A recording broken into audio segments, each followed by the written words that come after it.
Good job, Martin. Whoa. In his 3-year ministry, Jesus did many signs and wonders, too many to be recorded, as Don read to us there. And John says what he recorded was so the reader would believe that Jesus was the Christ, and that by believing they would have life in him. So I'd just like this morning to look at some incidents from the life of Christ that I find particularly interesting. Do you remember the phrase, "that was a Kodak moment"? If you do, you're probably dating yourself. For those of you who are under maybe 40, 45, Kodak was a camera. And for those of you who are much younger, a camera is what happens when you take a picture with your phone.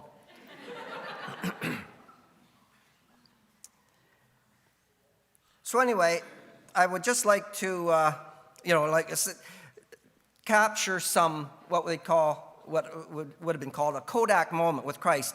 Incidents in the life of Christ that a Kodak moment is when you wish you were there, or you wish you had your camera to get a picture of it, to capture that moment. And I mean, nowadays that's totally, it's not a factor anymore, because you can always have that moment, because you just whip out your phone and take a picture and actually get in the moment by, doing the selfie thing and all that. But anyway, I'd just like us to look at some incidents in the life of Christ that I find interesting. The kind of thing that you could say, well, yeah, I wish I was there. It would have been considered a Kodak moment. And I just want to mention them because I find them interesting, and I would just like to maybe point out one thing or lesson that we can get from each of them. It wouldn't be necessarily the intended lesson, but it's something. They're in no particular order. At first, I was thinking, okay, I'll do the top 10 Kodak moments in the life of Christ, but I got going, and for time's sake, I decided to limit it to just 5, and they're in no particular order. It's not like a countdown or anything like that. And please allow me some poetic license as I do some paraphrasing in this. So the first one I picked out was recorded in John, the 2nd chapter, the first recorded miracle by Jesus, the wedding to wine incident at the wedding feast. I just find it really interesting there. As you know the story, they ran out of wine. Mary, the mother of Jesus, goes to Jesus and says, they're out of wine. And Jesus' answer, when you read that, Jesus' response to her, it seems a little curt or impertinent or something. It's sort of dismissive, because his response is kind of like, so, it's not my problem. I'm not the wine guy. And she, instead of kind of, oh, sorry, and slinking away, she turns to the wine stewards and says, do whatever he tells you. And I think, her right at that moment, that's quite a moment. Because, the wine stewards are probably thinking, well, didn't you just hear him? What he said to you? And, and she'd be, yeah, I heard him. That's my boy. I know my son. Do whatever he tells you. And I just think that's really interesting. That's my favorite Mary incident in the New Testament. I like her there better than in the manger with the, this is a great Mary moment. And the lesson for us, okay, totally out of context, but Mary's words to them are good words for us. Do whatever he tells you.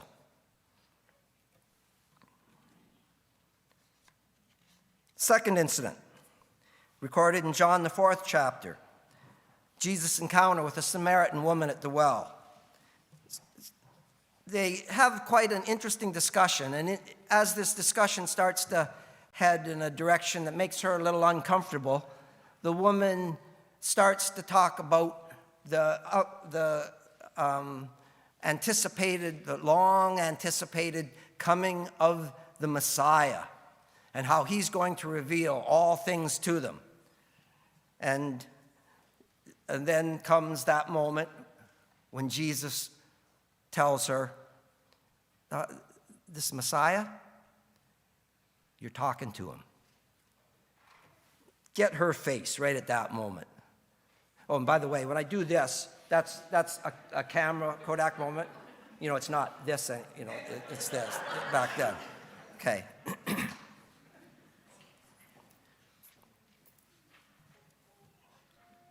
Apparently, he didn't actually say, you're talking to him, but he's talking to you. But, it's still the same thing.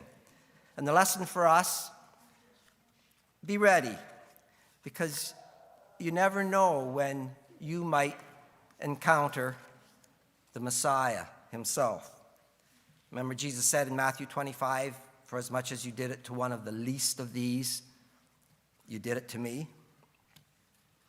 The third one, recorded in John 9, another story I find interesting, where Jesus restores the sight of a man born blind. And it creates quite a controversy because Jesus did it on the Sabbath day, so those guys who are out to get Jesus, his accusers, are divided over the issue. If you can imagine that, being divided over an issue. That never happens anymore, he said vaccinatedly. So there they are, divided over the issue. They're saying that he did this on the Sabbath. He broke the Sabbath law of working on the Sabbath. He's a sinner. But he healed him. Only a man of God could do that. So they're divided over it. They go to the formerly blind man himself. Admit it, this guy's a sinner. And the moment comes when his response, sinner or not, I don't know. One thing I know, I was blind. Now I see. Just get their faces at that moment. You can just see them shaking their heads in frustration. And also, another incident similar to the Samaritan woman when there, because Jesus goes to the formerly blind man himself and says, do you believe in the Son of Man? He says, who is he? And again, Jesus says, you've seen him. In fact, you're talking to him. Imagine again, get that guy at that point. His eyes, imagine, blind, imagine how wide they would have gotten right at that moment when he realizes he's talking to the Messiah.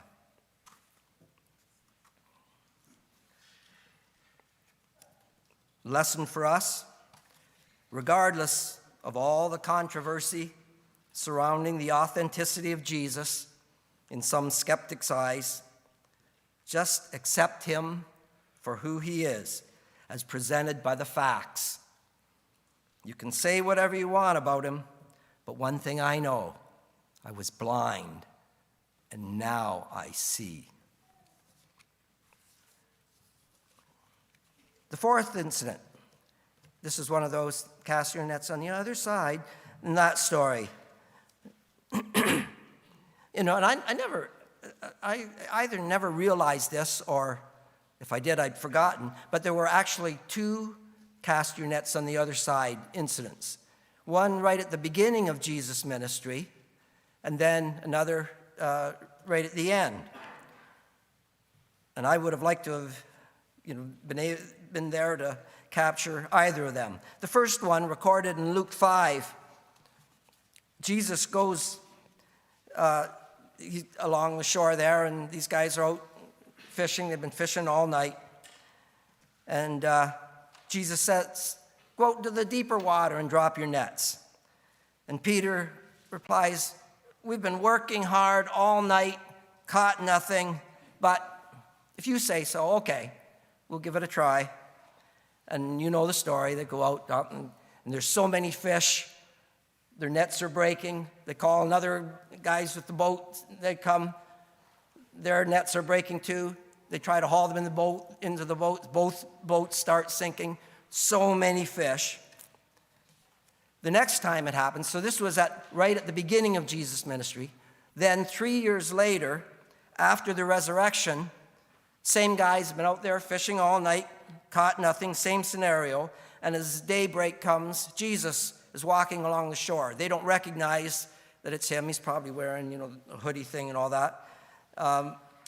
And he yells out to them, any fish? No. And he says, well, cast your nets out the right side of the boat. And again, you can imagine them rolling their eyes. Who's this guy? Telling us to do this. But anyway, let's show them there's nothing out here. And again, they do what he says. And there's so many fish, their nets are breaking again and everything. And it's really interesting because at that point, John, because he's probably, you wonder if he's thinking, 3 years ago, deja vu. John turns and says, that's got to be Jesus. And then Peter, another interesting thing, Peter, when John says that's Jesus over there at the shore, Peter jumps into the water and he can't get there fast enough. He swims to see him. And that's an interesting situation because in the first incident, 3 years earlier, when they had all the fish, Peter claps down in front of Jesus and said, get away from me. I want nothing to do with you. I'm a man of sin. You're a man of God. We're in different worlds. I want none of this. And then 3 years later, Peter's response is jumping in the water and swimming as fast as he can to get to Jesus. What a difference a day makes. Well, 3 years and a death, burial, and resurrection. We all know people who sadly don't care to get to know Jesus. They don't want anything to do with Jesus. But kind of like Peter, if they would really get to know him, get to really know Jesus, give him a chance in their lives and to realize that believing in him means life, abundant life, then I'm sure they'd have a different attitude. Like in Psalm 34, it says, taste and see that the Lord is good.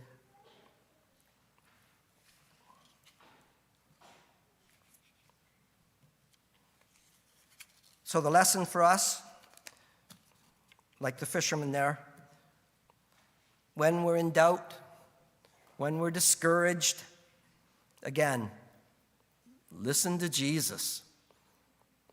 Do what he says, even if it doesn't seem to make sense. Listen to Jesus, because you just never know. And finally, the fifth one, resurrection morning. Recorded in John 20, Mary Magdalene goes to the tomb to anoint the body of Jesus, and he's gone. She's upset, crying. A man standing nearby asks her why she's crying. She tells him. She thinks it's the garden caretaker. And then that moment, get Mary's face. Mary. Mary. And she realizes it's Jesus. Get her at that moment.